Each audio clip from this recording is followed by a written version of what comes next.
Microplate reader adalah alat laboratorium yang berfungsi untuk menentukan nilai absorbansi dari sampel yang ditempatkan dalam microplate. Sampel yang diuji dapat berupa darah, serum, hingga plasma. Alat ini memiliki prinsip kerja yang mirip dengan spektrofotometer, namun microplate reader dapat melakukan analisis dengan jumlah sampel yang banyak. Prinsip kerja microplate reader ini bermula dari berkas cahaya yang melewati sampel memiliki diameter yang berkisar antara 1 sampai 3 mm. Suatu sistem deteksi untuk mendeteksi cahaya yang berasal dari sampel, menguatkan sinyal dan menentukan absorbansi sampel.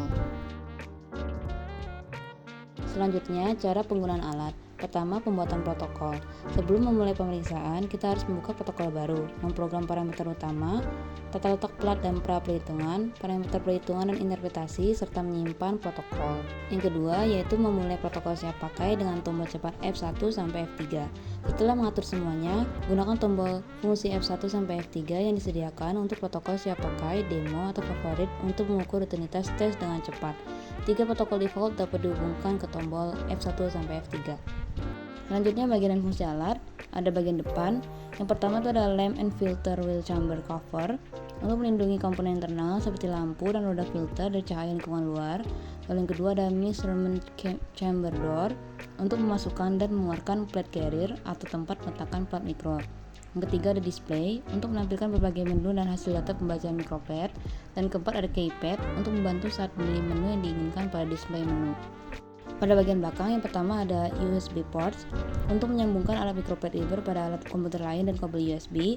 Kedua ada tombol on off switch untuk menghidupkan dan mematikan alat. Ketiga ada power supply connector sebagai tempat menghubungkan komponen terkait daya listrik dan pengoperasian alat. Yang keempat ada cooling outlet untuk mengatur suhu alat dan mencegah panas berlebih. Lalu pada bagian samping, pertama ada lamp atau lampu sebagai sumber cahaya yang dibutuhkan pembaca plat mikro untuk mengukur nilai absorbansi atau fluoresensi dalam sampel. Kedua, filter wheel untuk mengontrol panjang gelombang cahaya yang digunakan dalam pengukuran absorbansi atau fluoresensi. Dan ketiga ada plate carrier untuk meletakkan dan menahan microplate selama pengukuran.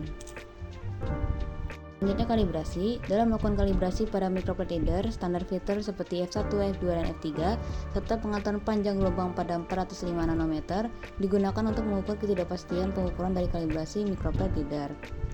Adapun langkah-langkah kalibrasi alat seperti berikut. Selanjutnya troubleshooting. Yang pertama, kode kesalahan dan peringatan. Ketika kesalahan terdeteksi, pemeriksaan lebih baik dihentikan. Yang kedua ada perangkat memori USB. Disarankan untuk memformat perangkat memori USB jika diekspor atau impor gagal. Ketiga, kelistrikan. Pastikan kabel catur daya yang disertakan bersama unit selalu digunakan. Sebaiknya hanya menggunakan kabel yang disertifikasi oleh otoritas setempat. Yang keempat ada kerusakan dan tekanan yang tidak normal. Selanjutnya pembacaan data. Hasil pemeriksaan dapat disajikan dalam berbagai format, tergantung pada pengaturan protokol yang digunakan. Format-format ini mencakup data mentah yang tersaji dalam daftar dan tabel, hasil perhitungan yang ditampilkan baik dalam bentuk daftar dan tabel, serta visualisasi data melalui grafik seperti kurva kalibrasi atau kinetik. Selanjutnya kelebihan dan kekurangan microplate. Kelebihannya yaitu dapat melakukan analisis sampel dalam jumlah yang banyak, memudahkan pembacaan pada berbagai panjang gelombang, pengoperasian sederhana, pengulangan yang baik, kecepatan deteksi, dan efisiensi tinggi. Lalu kekurangannya yaitu harga yang relatif mahal, memerlukan perawatan dan kalibrasi yang rutin, tidak dapat mengukur nilai absorbansi sampel yang sangat rendah atau sangat tinggi.